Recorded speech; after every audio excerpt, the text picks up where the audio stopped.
With everything going on in Elbath right now with Shanks, Blackbeard, something I keep asking myself more and more is, will Buggy lineage be important?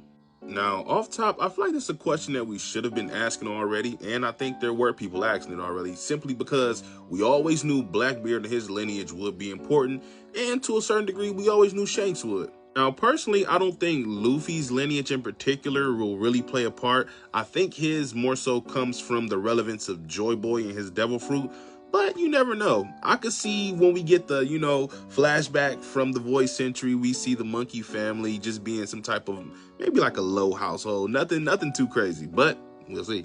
Now, Buggy, on the other hand, he's interesting just because we know stuff about Buggy, but there are things we still don't know about him. Now, we know he's been on the Roger Pirate since he was at least like 9 or 10, but we don't know just how long he's been on there. If I had to guess, I would say he probably was a baby just like Shanks. Maybe not as little as Shanks, but I think he had to be very little. I don't see Roger just bringing a kid along board just because, but it's Roger. But I think Buggy's true importance will come from not only what he adds to the Yonko system, but the One Piece world in general. Buggy represents kind of like the everyday man. He represents the same thing that Usopp represents on the Straw Hat, but just taken to a whole nother level. Buggy is somebody who was decimated by not only pre-time skip Luffy, but Luffy fresh off the island, like base Luffy, damn near.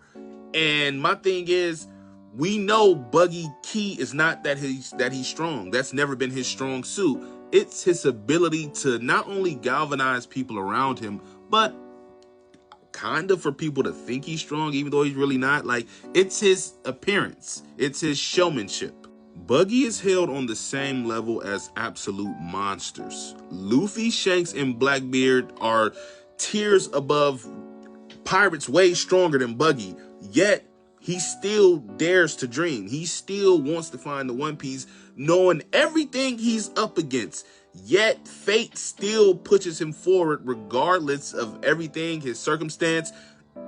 He wants the One Piece. And I don't know if he'll get it, but something's going to happen. At the end of the day, he knows what he's up against, yet he still wants to be the Pirate King. Like, you gotta commend him. Like, yeah, he's kind of annoying, and like his character arc, it can be frustrating, especially if you weren't a Buggy fan. Like, I didn't really like Buggy, so for him to just keep showing up and keep being important, I wasn't with it. But he kind of grew on you, and I'm excited for Buggy. We about to get some Buggy lore soon.